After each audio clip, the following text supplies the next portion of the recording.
마가복음 강의 66번째 시간으로 자기의 죽이기라는 제목으로 하나님 말씀을 선포하도록 하겠습니다. 오늘날 교회의 가장 큰 문제는 자아가 깨어지지 않고 교회에 다니는 분들이 많다는 것입니다.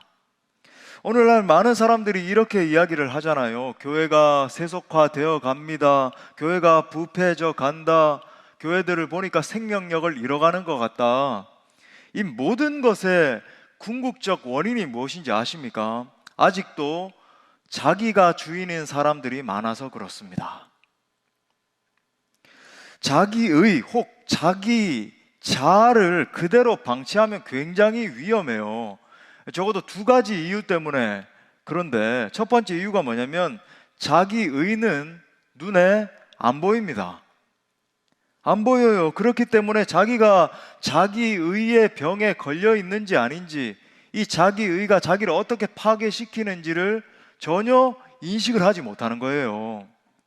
두 번째 이유는 이 자기의의 파괴력은 점점 더 커진다라고 하는 것입니다. 예수님께서 자기의를 누룩과 같다 이렇게 말씀하셨거든요. 마태복음 16장 6절에 보니까 예수께서 이르시되 삼가 바리새인과 사두개인들의 누룩을 주의하라 하시니. 여러분, 누룩의 특징이 뭡니까? 누룩은 발효제잖아요. 빵을 구울 때 이스트잖아요, 그죠? 이 누룩을 갖다가 집어 넣으면은 빵이 벙벙벙벙 부풀어 올라서 막 커지잖아요, 이 빵이. 이와 같이 여러분, 조그마한 자기의는 점점 더 커지게 되어 있습니다. 그래서 처음에는 자기 자신이 부패하고 나중에는 온 신앙생활 전체가 완전히 다 망가져 버려요. 자기의 때문에. 근데 망가진 채로 있는 자기 상태도 보지 못하게 되죠.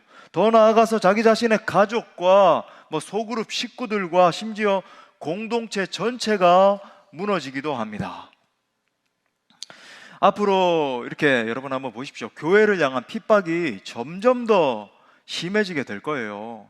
이 세대 전체가 그렇고 전 세계 열방이 교회를 향한 핍박이 점점 더 거세지게 될 텐데, 주님 오실 날이 가까우면 올수록 우리 모든 교회 공동체들이 더 극심한 이 핍박을 감내해야 될 것입니다. 자, 그런데 아이러니컬하게도 핍박이 점점 더 거세지면 거세질수록 교회는 점점 더 정결하게 될 거예요.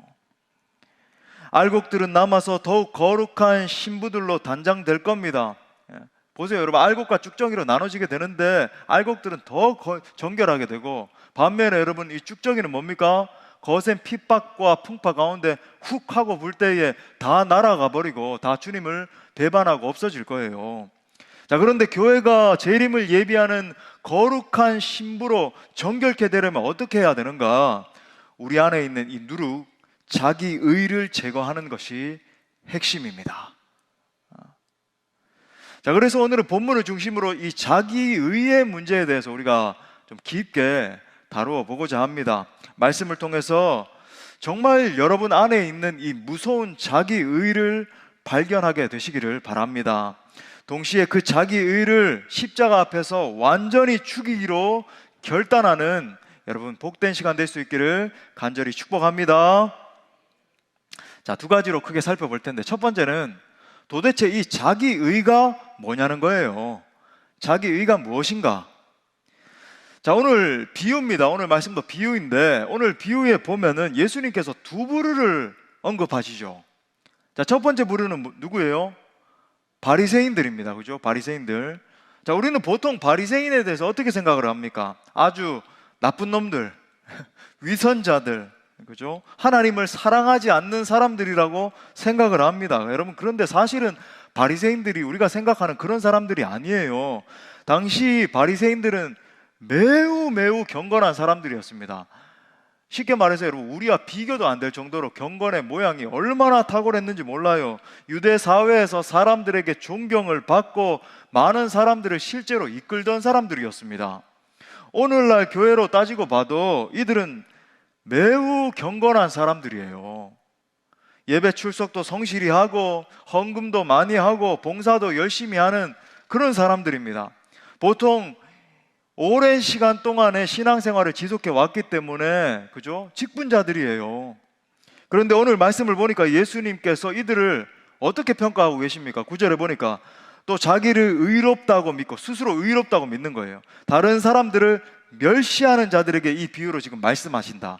여러분, 이것이 당시에 이들을 향한 예수님의 정확한 평가였습니다. 이들의 영적 상태라는 거예요. 자, 두 번째 부류는 어떤 부류죠? 예, 맞아요. 세리와 같은 죄인들입니다. 11절 중반에 보니까 이들은 토색하고 불의하고 간음하는 자들로 지금 비추어지고 있죠. 그죠? 소위 사회적으로 볼 때에 형편없는 자들이에요. 오늘날로 따지면 조폭, 창녀, 범죄자, 사회적으로 빈민, 범죄 계층 같은 그런 사람들입니다. 자, 그런데 지금 예수님의 메시지의 핵심이 뭡니까? 이 사람들만 구원받는다는 거예요. 이 사람들이 하나님 보시기에 의롭다. 진짜 하나님이 주목하시는 사람들이 바로 이 사람들이고, 너희 같은 종교인들은 구원 못 받아. 지금 예수님이 그 이야기를 하고 계시는 거예요. 당시 이 메시지를 듣고 있던 이 유대인들의 마음에 어떤 마음이 들었을까요? 충격적인 메시지입니다. 그런데 여러분, 예수님이 가시는 곳마다 이 메시지를 지금 계속하고 다니시는 거예요. 이 메시지 계속 하시는 겁니다. 그러니까 당시 종교인들이 이 메시지를 듣고 보니까 막 분노가 그 속에서부터 막 터져 나오는 거죠. 여러분, 이 메시지는 오늘날 교회 안에 있는 우리들에게도 동일하게 적용되는 메시지입니다. 그 누군가에게 적용돼야 될 메시지가 아니라 지금 나에게 주시는 하나님의 메시지로 말씀을 받아야 되는 거예요. 자, 그렇다면 자기의가 뭔가? 자기의가 무엇인가? 자기의는 자기 행위를 가지고 하나님 앞에 뭔가를 내세우기 위해서 나아가는 것입니다. 자신의 어떠함으로 하나님 앞에 인정을 받으려고 나아가는 것을 말하는 거예요. 물론 하나님 앞에 우리가 인정받는 것은 중요합니다. 인정받아야죠. 그런데 문제가 뭐냐면 나의 행위, 나의 업적, 나의 어떤 열정, 나의 그 어떠함으로, 나의 어떤 종교적인 어떤 것들로 하나님께 인정받으려고 애쓰는 것이 문제라는 거예요. 사실 여러분이 종교들을 살펴보면 모든 종교가 다 똑같습니다. 이슬람교라든지 힌두교라든지 불교라든지 유교라든지 이 모든 종교는 나의 열심을 동원해서 이 신의 가려운 등을 갖다가 긁어줌을 통해서, 그죠? 내가 원하는 것을 획득하려고 하는 그 교묘한 어떤 종교성이 다 종교들마다 다 들어있어요. 이것이 인간 본성입니다. 자, 그런데 기독교는 자기의로 하나님 앞에 나아가는 종교가 아닙니다.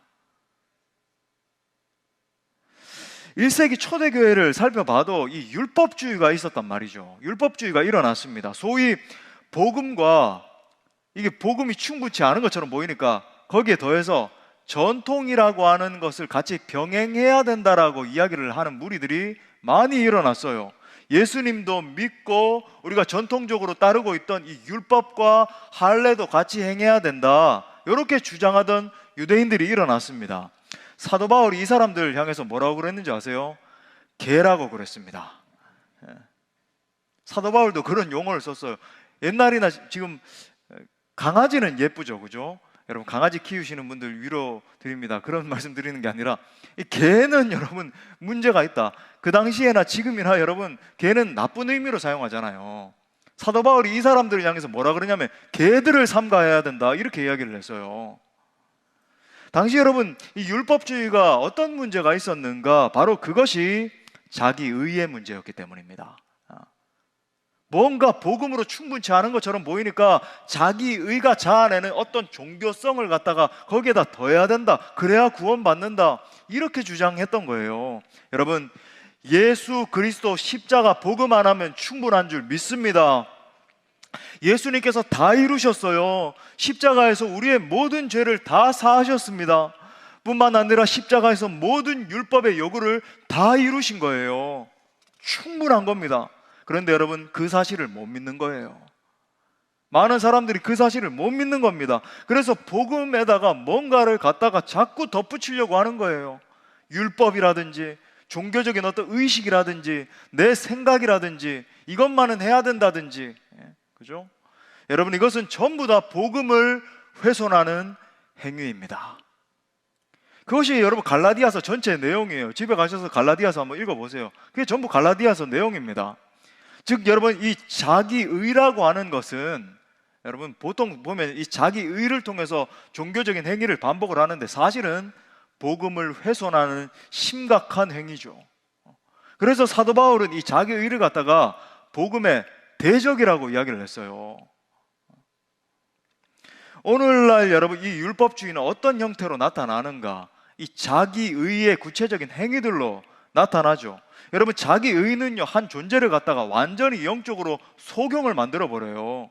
자기 자신을 못 보게 만듭니다. 그러니까 아무리 반복적으로 말씀을 들어도 마음이 굳어져 있으니까, 자기의라고 하는 것으로 마음이 똘똘똘똘 뭉쳐서 완전히 굳어져 있으니까 회개의 자리에까지 가지를 못하는 거예요.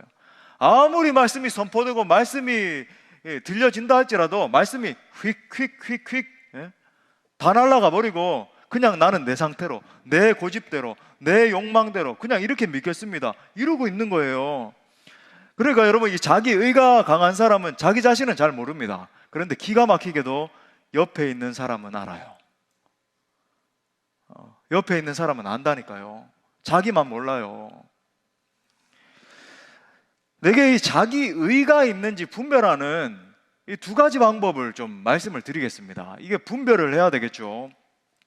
첫 번째 경우는 이 자기 소망, 자기 욕망, 자기 안위, 자기 자식 성공 같은 가치를 위해서 예수님을 믿는 분들이 있어요. 소위 내가 복받기 위해서 기복적으로 예수님 믿는 그런 분들이 있습니다.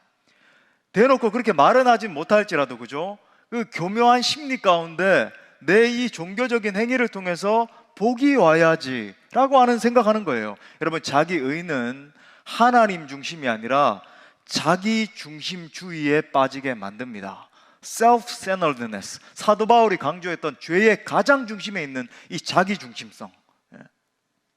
자, 두 번째 경우는 제가 구체적으로 설명을 드릴게요.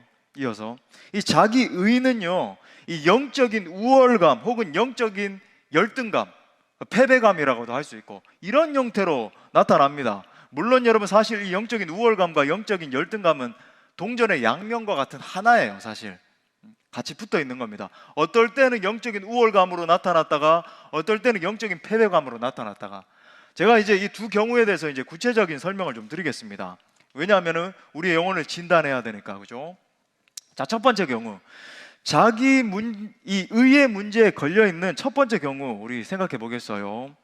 자기 소원, 자기 욕망, 자기 안위, 자기 자식 성공. 제가 항상 요 자식 언급하죠. 왜?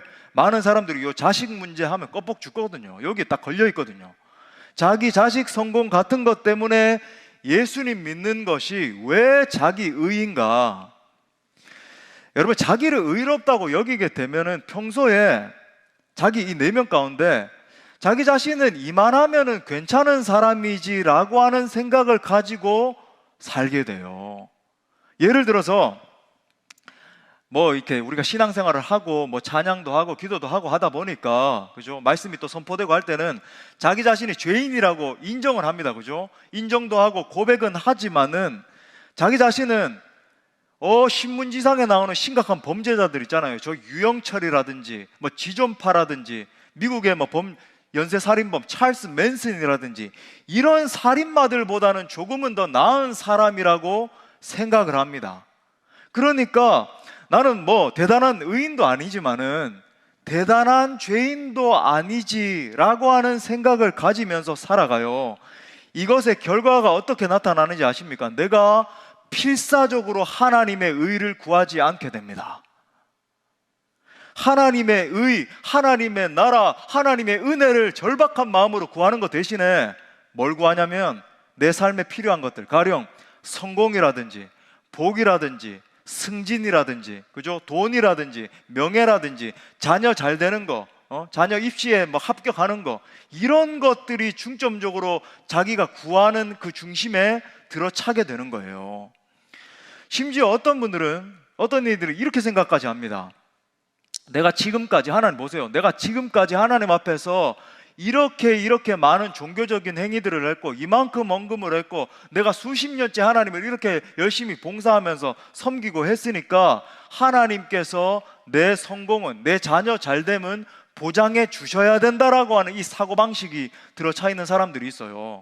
그런 어떤 멘탈리티, 이게 완전히 꽉 내 생각 속에 있는 분들이 있습니다. 물론 워딩 자체를 그렇게 똑같이 하지는 않지만은 그런 식으로 생각하고 기도하는 사람들이 있어요. 내가 하나님 앞에 이만큼 했는데 내 자녀 합격은 보장시켜 주셔야 되는 것 아닙니까? 내가 적당하게 내 노후는 이만큼 보장해 주셔야 되는 것 아닙니까? 라고 하는 생각을 가지고 있는 거예요. 여러분, 이것이 사람의 내면 안에 있는 자기의의 실체입니다.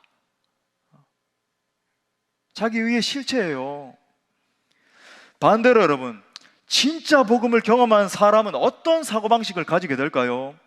하나님 앞에 나는 정말로 철저한 죄인이라고 하는 사고방식을 가지게 됩니다. 하나님 앞에 나를 비추어 보니까 나는 유영철이나 찰스 맨슨보다도 더 흉악한 죄인입니다 라고 하는 의식을 가지게 돼요. 이것이 여러분 진정으로 예수 그리스도를 만나고 예수 그리스도의 복음을 정통으로 경험한 사람들의 특징입니다. 여러분, 이런 사람들은 무엇부터 구하게 될까요? 하나님의 의를 구하게 되는 거예요. 예수 그리스도의 십자가 그 은혜에 막 목이 마르게 됩니다. 주님, 저는 십자가 은혜가 필요해요. 매 순간마다 하늘에 속한 신령한 복들을 구하게 되죠.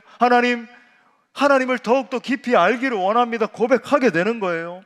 또한 예수 그리스도께서 제자됨에 대해서 말씀하시는데 내가 어떻게 하면 더욱더 철저한 제자가 될까요? 막 갈망하는 마음으로 구하게 되는 것이 너무나 당연하게 됩니다. 그리고 나서 하나님 나라를 위해서 내 자신을 죽이고 순종하는 것을 구하게 되죠. 하나님, 내 순종을 통해서 조금이라도 하나님 나라가 확장될 수 있다라고 한다면 막 이런 마음으로 거룩한 열망으로 불타오르게 돼요. 마태복음 6장 33절에서 우리 주님 말씀하신 것처럼 산상수훈 중간에 그죠? 그런즉 너희는 뭐라 그래요? 먼저 그의 나라와 그의 의를 구하라. 여러분, 우리들의 모습과 얼마나 달라요? 먼저 그의 나라와 그의 의를 구하지 않고 하나님, 내 문제 이걸 해결되는 거, 내 성공 보장받는 거, 내 자녀 어떻게 되는 거. 여러분, 이처럼 그의 나라와 그의 의를 먼저 구하는 것이 진정한 크리스찬의 특징이라고 하는 거예요. 하지만 기도만 하면 하나님 이거 해주세요, 하나님 저거 내놓으세요. 여러분, 이건 자기 의가 그 속에 가득하기 때문에 그것의 발현으로 그렇게 하는 거예요. 자기가 원하는 것은 내가 어떻게든 소유해야 된다, 어떻게든 뜯어내야 된다라고 하는 그 심리가 그 속에 있는 겁니다. 여러분, 우리는 정말로 흉악한 죄인들이에요. 이걸 깨달아야 됩니다. 저 살인자들, 행악자들, 조폭들, 창녀들, 이 사람들보다 오히려 더 흉악한 죄인들이에요. 저는 이거 확신합니다. 우리가 그런 환경 가운데 처해지지 않았기 때문에 지금 여기서 이렇게 있는 거지.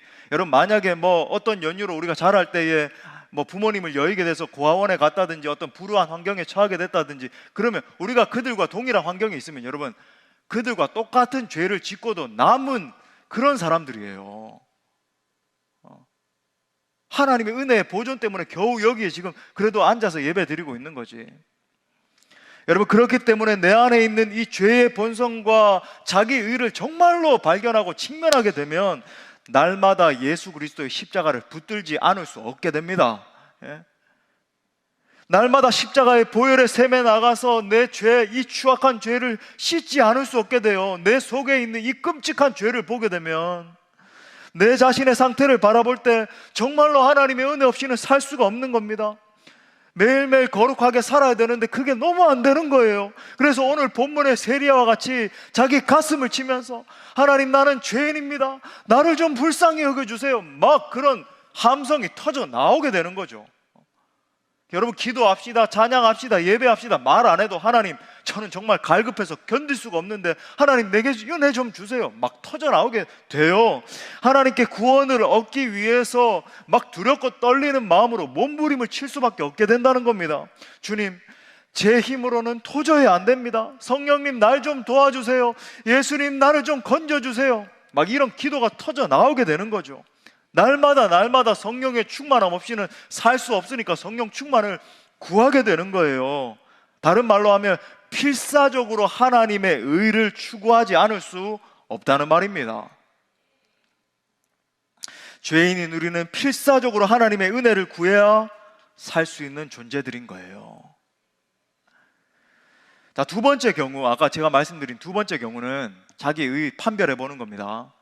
이 영적 우월감 또는 영적 열등감이죠.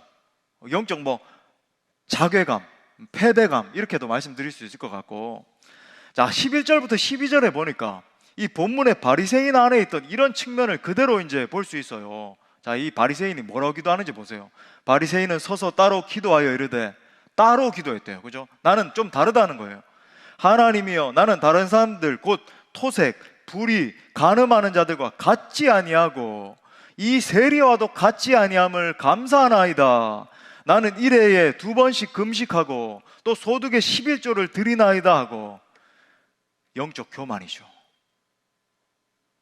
나는 저 더러운 죄인들과 다르다는 거예요. 그리고 나는 이러이러한 종교적인 것들을 열심히 행하고 있으니까, 충실히 하고 있으니까 하나님 앞에도 떳떳하다는 겁니다. 여러분, 이 교만하고 자랑하는 것에도 두 가지 종류가 있는 것 같아요. 어떤 분들은 드러내놓고 막 교만하고 자랑하고 이런 분들이 있는데, 정말로 부끄러운 줄도 모르고 그렇게 하는 거죠. 자, 그런데 어떤 분들은 아주 교묘하게 위장해서 자랑하고 교만한 사람들이 있습니다. 대부분 신앙생활 오래 한 사람들이 그런 기술을 익히게 돼요.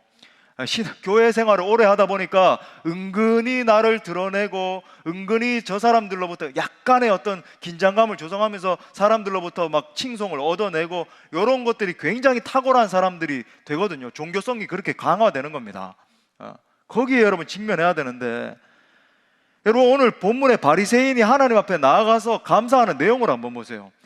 자기 드러냄, 자기 과시의 내용으로 아주 점철되어 있다는 것을 우리가 보게 되죠. 실제로 어떤 분들의 이렇게 기도를 가만히 들어보면은 이런 기도를 하는 분들이 있습니다. 하나님, 저 사람보다는 내가 조금 더 나은 것에 대해서 감사합니다. 저 사람의 자녀보다는 우리 아이가 조금 더 이렇게 월등하고 이렇게 보호받고 이렇게 잘 모범생으로 자라는 것에 대해서 감사합니다. 물론 또 이것도 워딩 자체를 그렇게 똑같이 하는 건 아니지만 각각 형태는 다르지만은 이렇게 아주 교묘하게 자기 속에 있는 이 미묘한 영적 우월감이 드러나는 거예요. 여러분, 정말 내가 하나님의 은혜 때문에 산다라고 하는 것을 깨달은 사람은 이런 기도 할 수 없습니다. 이런 기도가 감히 나올 수가 없어요. 정말 본질적으로 보면 내 존재가 정말로 저 흉악한 살인자들, 저 흉악한 범죄자들과 다르지가 않고, 내 자녀가 여러분 저 교도소에 있는 저 자녀들과 다르지 않은 거예요. 여러분, 이 같은 자기 우월감 혹은 또 자기 열등감, 이게 왔다 갔다 하는데, 이게 왔다 갔다 하는 대표적인 성경의 인물이 제가 얼마 전에 작년에 가을에 설교했었던 탕자의 비유에 나오는 첫째 아들 아니에요. 이 설교를 듣지 않은 분들이 이것에 대해서 제가 조금 더 구체적으로 강해를 했으니까 좀 들어보시면 좋을 것 같고, 이 형이요, 동생이 돌아왔다는 사실에 전혀 반가워하지 않고 막 분노하잖아요. 내 동생이라 그러지 않고 당신 아버지 보고 당신의 아들 그러잖아요. 동생이 회복되었고 아버지가 기뻐하고 계시는데 그런 건 전혀 중요한 게 아닙니다. 여러분 보세요. 이렇게 자기 의가 강화된 사람이 어떻게 반응하는지, 오로지 자신에게 주목하지 않는 이 현 상황의 분노를 느끼고 있는 겁니다. 내가 주목받고 내가 인정받고 내 중심으로 모든 상황이 돌아가야 되고 나가 중심이 돼야 되는데, 이 중심이, 주목이 저 사람에게 옮겨가네. 사울의 마음 아닙니까? 예? 다윗에게 이 마음이, 칭송이, 사람들의 인정이 옮겨가네. 내가 중심이 되지 못하네. 분노를 느끼는 거예요. 예? 아버지를 원망하는 겁니다. 내 동생이 아니라 당신의 아들이라는 거예요. 오늘날 교회 안에 있는 많은 분들의 모습 속에서도 이 탕자의 형의 모습을 발견하게 됩니다. 그들은 늘 하나님을 섬긴다라고 말하면서 늘 집안에 있었지만은 하나님의 마음은 전혀 모르는 자들이죠. 늘 교리를 말하고 늘 고상한 종교를 말하고 늘 교회 사역을 논의하고 있지만 죄인을 향하신 하나님의 마음은 전혀 모르는 자들입니다. 그러니까 자기 의견이 관철되지 않고 자기 마음대로 되지 않으면 분노를 느끼는 거예요. 여러분, 내 속에 자기 의가 여전히 꿈틀대고 있다라고 하는 그 증거가 뭔지 아십니까? 형제를 바라보면서 조금이라도 저 사람은 대체 왜 저래? 라고 하는 마음이 조금이라도 있으면 여러분, 그 속에 자기 의가 가득한 거예요. 가정교회 내에서도 내가 저 사람한테, 이거 지금은 말 못하겠지만은 요 말만 해가지고 저 사람이 내 말만 좀 듣기만 하면은 저 사람이 더 좋아질 텐데 라고 하는 심리가 있으면 여러분, 이게 자기 의가 자기 속에 가득한 겁니다. 왜 그렇게 생각하는 줄 아세요? 나는 저 사람보다는 조금 더 나은 사람이라고 하는 이 비교 우위의식이 그 속에 있는 거예요. 그러다가 조금이라도 하나님이나 다른 지체가 날 인정해 주지 않는 것 같으면 곧바로 큰 영적인 이 자괴감에, 열등감에 빠지게 돼서 그게 분노로 튀어나오는 겁니다. 그 결과 존귀하신 하나님을 향해서도 분노하고 사랑해야 할 형제를 향해서 시기하고 질투하고 원망하고, 그렇게 정죄하게 되는 거예요. 여러분, 이처럼 자기 의는 하나님 앞에서 가장 무서운 죄악입니다. 자신을 파괴하고 형제 자매를 파괴하고 나아가 공동체 전체를 파괴하는 무서운 죄예요. 부디 여러분 안에 있는 자기 의를 발견하는 은혜가 있을 수 있기를 간절히 바랍니다. 자, 큰 두 번째로, 그러면 어떻게 해야 되는가? 하나님은 우리 안에 있는 자기 의를 죽이기 원하십니다. 이 두 번째 포인트가 정말 중요하죠. 우리 따라합시다. 하나님은 우리 안에 있는, 자기 가슴에 손을 얹고 한번 선포합시다. 내 안에 있는 자기 의를 죽이기 원하신다. 여러분, 정말 아멘이십니까? 쉽게 말하면 여러분, 하나님은 우리 안에 있는 이 자기 의를요, 이런 표현 쓸게요. 완전히 산산조각 내기를 원하십니다. 성경에 보면 하나님이 정말로 구원해 내기를 원하는 그런 사람들, 그리고 하나님이 쓰시기 원하는 사람들을 보면 반드시 가장 먼저 그 사람 안에 있는 자기 의의 문제를 건드리세요. 자기 의를 다루십니다. 또 이 자기 의를 깨뜨리시기 위해서 하나님이 특별하게 쓰시는 이 특별 도구로 쓰시는 게 있는데, 그게 뭐냐면 우리 정말 싫어하는 고난이에요. 하나님이 쓰시는 게 고난입니다. 이 자기 의가 강했던 이 성경의 몇몇 인물들 생각해 볼까요? 욥을 생각할 수 있을 것 같고, 야곱을 생각할 수 있을 것 같고, 또 다윗도 그렇게 생각할 수 있을 것 같은데, 제가 언급드린 이 사람들은 하나님이 막 철저히 다루셨어요. 이 자기 의의 문제를 완전히 막 다루시고 박살 내신 다음에 그 결과 놀라운 하나님의 사람들로 쓰신 그런 사람들이죠. 반면에 자기 의가 굉장히 강했음에도 불구하고 그냥 내버려 두셨던 그런 사람들이 있습니다. 사울 같은 사람, 아주 자기 의로 똘똘 뭉쳐 있었는데 그걸 내버려 하나님이 다루시지 않고 그냥 이렇게 던져 놔버리시니까 나중에 미쳐버리죠. 다윗을 향한 진노가, 이 분노가, 그죠? 막 폭발해가지고 죽이려고 그러고. 또 솔로몬, 저는 모르겠어요. 뭐 솔로몬이 구원은 받았는지, 뭐 구원은 받았겠죠. 그래도 지혜의 왕으로 그러고. 근데 여러분, 자기 의가 다루어지지 않으니까 말년에 완전히 하나님의 이 거룩한 나라를 파괴시키는, 분열시키는 인물로 등극하잖아요. 그 다음에 언급되어 있는 이스라엘의 이 부패한 왕들, 그죠? 이 중에서 대표적인 인물인 이 욥에 대해서 우리가 좀 잠시 생각해 보기를 원해요. 여러분, 우리가 욥기를 잘못 읽으면은 앞에 1장에 나오는 이 하나님과 사탄과의 대화 때문에 이거 애꿎은 욥만 고생하는 뭐 그런 말씀 아닌가, 이렇게 읽을 수 있습니다. 그죠? 막 뭔가 하나님과 막 사탄 사이에 거래가 일어나는 것 같고, 그래가지고 욥만 당하고. 여러분, 그런데 그런 말씀이 아니에요. 하나님은 욥을 너무너무 사랑하셨습니다. 그런데 이 욥에 있어서 가장 큰 문제가 있었는데 바로 그의 강한 자아였습니다. 욥기서에 흐르는 대주제는 자기의의 문제예요. 욥기서 읽으면서 야, 내가 당하는 고통이 욥 같다. 여러분 그렇게 읽으시면 안 됩니다. 여러분 욥기서 앞에다가 자기의의 문제라고 이렇게 딱 써놓으시면 욥기서 전체가 해석이 돼요. 자기의의 문제입니다.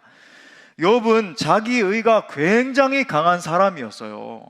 자식이 다 죽고 재산 다 없어지고 건강도 다 잃어버렸음에도 불구하고 그 속에 있던 자기의가 안 깨지는 겁니다. 욥기서 내내 이어지는 거죠. 1장 이후에 이어지는 이 친구들과의 대화의 내용도 한번 생각해 보세요. 그렇게 긴 대화가 이어지고 그리고 하나님이 그 친구의 대화를 단순히 여러분 이 질투하고 정죄하는 게 아니거든요. 그렇게 긴 대화가 이어짐에도 불구하고 욥의 이 강한 자아가 안 부서지는 겁니다. 욥의 아내도 하나님을 저주하고 당신이 그렇게 예배한다라고 하고, 예배한다 이건 뭐냐면 경외하는, 이건 뭐냐면 하나님이 당신과 연결되어 있는 것처럼 이렇게 보이는데 그 하나님을 저주하고 죽으라 그러잖아요. 그건 뭐냐면 그녀 안에 있었던 그 상처 때문에 그런 거예요. 욥 한번 보세요. 당신이 그렇게 하나님 예배하고 하나님 찬양한다라고 하고 그렇게 함에도 불구하고 그 큰 고난 속에서도 당신의 그 강한 자아를 깨뜨리지 못하는 하나님이라고 한다면 그 하나님 앞에 분노가 납니다. 이런 마음이 자리 잡은 거예요. 저는 예전에 어릴 때 이 욥기서를 이렇게 읽으면은 왜 이렇게 길어? 이런 생각이 드는 거예요. 여러분 그런 생각 한 번씩 해보시지 않았습니까? 42장까지 이어지는데 한 장도 또 길어요. 그리고 난 뒤에 처음에 이제 대부분 욥기 설교하시는 분들도 그죠? 1장 설교하신 다음에 그 다음에 훌쩍 뛰어넘어서 42장으로 가버리잖아요. 그 중간 내용 다 생략하고. 근데 여러분 이 중간 내용이 그냥 주어진 게 아니거든요. 굉장히 중요한 메시지가 있는 거죠. 계속 막 똑같은 메시지인 것 같은데 이게 막 이루어지는데 여러분 그 이유가 다 있는 겁니다. 욥의 지독한 자기의를 부수기 위한 하나님의 작업이 그 속에 들어있는 거예요. 집에 가서 여러분 오늘 집에 가셔서 욥기를 한번 천천히 한번 읽어보십시오. 욥 안에 있는 이 자기의를 부수기 위한 하나님 아버지의 절절한 의도를 느낄 수 있습니다. 여러분 그걸 알고 읽으면요 이거 정말 은혜가 돼요. 내 속에 있는 이 강한 자기의를 부수기 원하시는 하나님의 그 마음이 막 느껴집니다. 그러니까 여러분 욥기를 정리해보면 이런 거예요. 욥의 강한 자아가 있는 거죠. 똘똘 뭉쳐 있어요. 그죠? 얼마나 이 자아가 강했으면요 모든 사람들로부터 어떻게 인식이 됐냐면 동방의 의인으로까지, 그죠? 아주 막 철저했어요. 이 강한 자아가 있고 그것을 부수기 원하시는 하나님의 포기하지 않는 열정이 계속 만나고 계속 반복되고 계속 하나님이 그 작업하시는 내용이 바로 욥기서 전체 주제입니다. 여러분 여기서 우리가 직면해야 되는 사실이 있는데 그 욥의 모습이, 욥의 그 부서지지 않는 그 자아의 모습이 바로 내 모습이라고 하는 거예요. 다른 누구 모습이 아니라 내 모습이에요. 내 모습. 욥기의 결론은 우리가 흔히 알고 있는 42장 5절 말씀이 아닙니다. 제가 부흥의 강사 목사님도 오셔서 그 말씀하고 했는데 여러분 그게 사실은 아니에요. 42장 5절에 보니까 내가 주께 대하여 귀로 듣기만 하였사오나 이제는 눈으로 주를 배움나이다. 이 고백 참 중요한 고백이에요. 이 고백이 일어났기 때문에 욥기서의 결론인 6절 말씀이 나오는 거예요. 여러분 우리 욥기 42장 6절 말씀 다 같이 읽겠습니다. 시작. 그러므로 티끌과 제 가운데에서 회개하나이다. 아멘. 자 여기서 거두어드리고, 이 표현이 중요한데 거두어드리고 할 때 쓰인 히브리어 단어가 마사스라고 하는 단어를 쓰고 있는데 구약 성경에서 굉장히 자주 나오는 단어입니다. 그리고 이 욥기서에서만 12번이나 나올 정도로 중요한 단어인데 무슨 뜻이냐면 나를 경멸한다는 거예요. despise myself, 나를 거절한다는 겁니다. reject myself. 이걸 고려해서 6절을 다시 번역하면 이런 말이에요. 그러므로 내가 스스로 나를 경멸하고 나를 거부하고 티끌과 제 가운데에서 회개합니다 라고 하는 말입니다. 자 보세요. 계속 이어지는 하나님의 작업이 끝난 다음에 하나님의 영광과 얼굴과 얼굴을 맞대서 직면하게 된 거예요. 내가 귀로 듣기만 하였사오나 이제는 눈으로 주를 배웠고 나니까 그러므로 어떤 결과가 일어나냐면 내가 스스로 나를 경멸하게 되는 거예요. 나를 막 증오하는 겁니다. 내 스스로를 바라보면서 나를 막 거절하는 거예요. Reject myself. 이게 여러분 욥기서의 결론이에요. 자 보세요. 자기 의가 깨어진 거예요. 하나님의 그 임재 앞에 완전히 박살이 나니까 욥의 반응이 뭐였습니까? 자기 자신을 경멸하고 증오하고 자기 자신을 거절하는 거죠. 어떻게 나 같은 더러운 존재가 과연 존재라도 할 수 있었던가? 발견하고 보니까 내가 예전에 가지고 있었던 명예, 많았던 그 자식들 아무 소용이 없는 거예요. 하나님 앞에서 내가 정말로 티끌이구나. 나는 완전히 오물이었구나. 나는 하나님 앞에 보니까 완전 배설물이었구나. 이걸 깊이 느끼면서 자기 자신의 실체에 완전히 직면하게 돼버린 겁니다. 여러분, 진정한 제자됨에서 대해서 말씀하신 우리 주님의 메시지와 동일한 메시지 아닙니까? 누가복음 14장 26절부터 27절에 보니까 물은 내게 오는 자가 자기 부모와 처자와 형제와 자매와 더욱이 자기 목숨까지 미워하지 아니하면 reject myself, 능히 내 제자가 되지 못하고 누구든지 자기 십자가를 지고 나를 따르지 않는 자도 능히 내 제자가 되지 못하는 거야. 여러분, 욥처럼요 정말로 복음 앞에 서게 된 사람, 정말 그냥 비껴간 게 아니라 복음이 나를 완전히 정통으로 가격해서 내 자아가 부서진 사람은 이렇게 반응하게 된다는 거예요. 하나님 앞에 완전히 서고 보니까 내 자신이 옛날에 내가 추구하던 모든 게 쓰레기인 겁니다. 내 자신을 경멸하게 되고 미워할 수밖에 없게 되는 거예요. 나아가서 나 같은 죄인을 건져주신 엄청난 그 하나님, 어떻게 나같이 쓰레기 같은 존재를, 배설물 같은 존재를 향해서 위에서 예수 그리스도를, 그 하나밖에 없는 아들을 주셨는가? 그 엄청난 은혜가 막 깨달아지면서 사무쳐지면서 완전히 그 앞에 엎드려지게 되는 거죠. 여러분, 날마다 하나님의 보좌 앞에 나아가서 자기 의를 깨뜨려야 됩니다. 십자가 앞에 엎드려져서 철저히 회개하는 가운데 내 옛자를 깨뜨려야 되는 거예요. 신약에 보면 이 베드로도 욥과 정말 많은 부분이 닮아 있었던 그런 사람입니다. 베드로는 자기 의가 굉장히 강했던 사람이에요. 부름받기 전에는 자기 생업에 있어서도 굉장히 어부하면서도 그죠? 굉장히 탁월하게 자기 일을 감당하던 사람이었습니다. 그죠? 막 사람들로부터 인정받을 정도로 아주 알려진 그런 어부였잖아요. 강한 의지를 가지고 그렇게 했던 거죠. 부름받은 이후에도 여러분 보세요. 이건 뭐 정상적이지 않습니다. 물에도 막 뛰어들어요. 이거 여러분, 우리 가운데 예수님 아무리 앞에 있어도 물속에, 바닷속에 뛰어들 수 있겠습니까? 그리고 뭐라 그래요? 내가 죽을지언정 주님을 부인하지 않겠습니다. 막 강한 의지를 가지고 그렇게 선포하는 거죠. 이 고백은 여러분 어떻게 보면 거짓말 아닌가, 과장 아닌가, 그런 게 아니었어요. 정말로 예수님을 사랑해서 했던 그의 진심이었습니다. 예를 들어서 여러분, 로마 병정 앞에서 말고의 귀를 잘라버렸잖아요. 근데 귀를 자른 게 아니라 사실은 목을 쳤던 거예요. 이게 빗나가서 귀를 맞아가지고 귀가 떨어져 나갔던 거지. 생각해 보세요. 로마의 그 절대 권력을 가지고 있던 그 로마의 병정들 앞에서 예수님 데려갈 수 없습니다 하면서 목을 치려고 그렇게 칼을 휘두를 수 있다. 여러분, 진짜 예수님 사랑하지 않으면 할 수 없는 행위잖아요. 베드로는 진짜 예수님 사랑했거든요. 그랬던 그가 여종 앞에서 예수님을 3번이나 부인합니다. 닭이 울었어요. 예수님이 의도적으로 베드로의 눈을 보기 위해서 고개를 돌렸을 때 예수님의 그 눈, 예수님의 그 불꽃과 같이 빛나는 그 눈과 마주치게 된 거죠. 그때 베드로가 어떻게 반응했습니까? 심히 통곡하니라. 심히 통곡하니라 그랬어요. 그가 여러분 왜 통곡했을까요? 나는 정말로 예수님을 사랑하는데, 나는 정말 예수님께 충성하고 예수님 잘 따르고 싶은데 그럴 수 있는 능력이 없는 겁니다. 자기의 밑바닥을 본 거예요. 그러니까 너무 통탄스러운 거죠. I despised myself. 내 자신을 경멸하는 겁니다. 그런 내 자신이 너무 미운 거예요. 그래서 통곡이 터져 나온 겁니다. 바로 그 순간에 베드로의 자기 의가 완전히 산산조각 났습니다. 여러분이 이런 경험을 하셔야 돼요.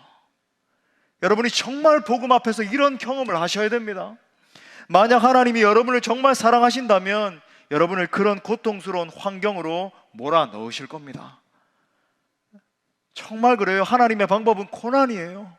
고난이 여러분 원망스러운 게 아닙니다. 하나님 대체 왜 그러십니까? 원망해야 될 그런 순간이 아니에요. 그 순간을 통해 하나님이 나를 빚으시는 거죠. 마치 여러분 자동차가 이렇게 가다가 그죠? 완전히 막 전파되는 거예요. 토럴 데미지를 입는 겁니다. 꽝 하고 부딪혀서 여러분 내 자아가 완전 박살이 나야 돼요. 베드로의 자아가 완전히 부서졌다는 증거가 무엇입니까?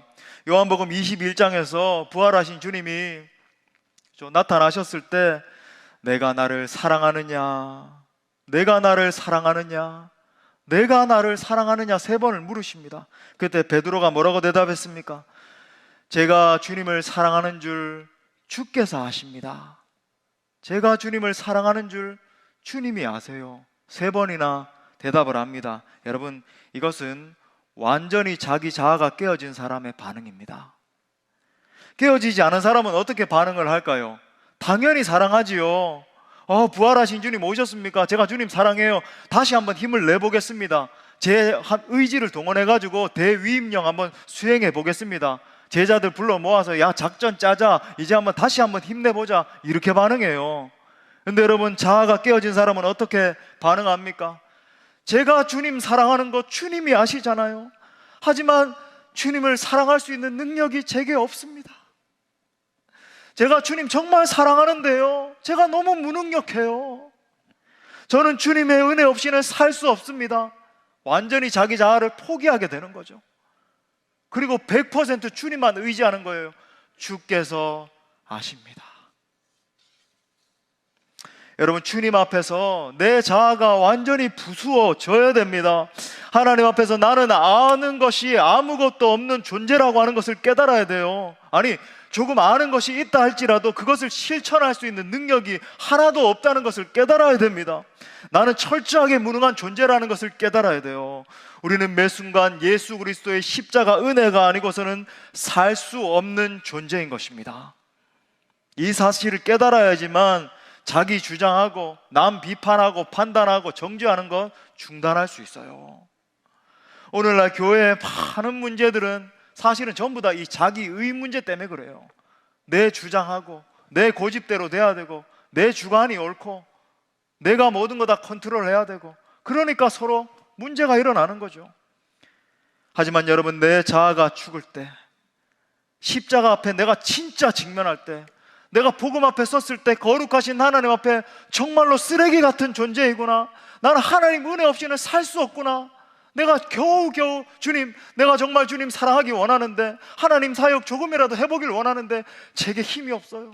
제게 능력이 없어요. 저는 아무것도 할 수 없어요. 주님, 저를 이끌어 주세요. 그 고백이 진짜 나와야지만 진정으로 사명을 감당할 수 있는 것입니다. 부디 자기 의가 완전히 깨어지고 날마다 진짜 겸손하게 우리 예수님과 동행하는 삶을 살 수 있기를 축복합니다. 말씀의 결론을 맺겠어요. 그 베드로와의 대화 마지막에 이렇게 말씀하세요. 우리 주님, 요한복음 21장 18절에 보니까 내가 진실로 진실로 내게 이르노니 내가 젊어서는 스스로 띠뛰고 원하는 곳으로 다녔거니와 늙어서는 내 팔을 벌리리니 남이 내게 띠띠우고 원하지 아니하는 곳으로 데려가리라.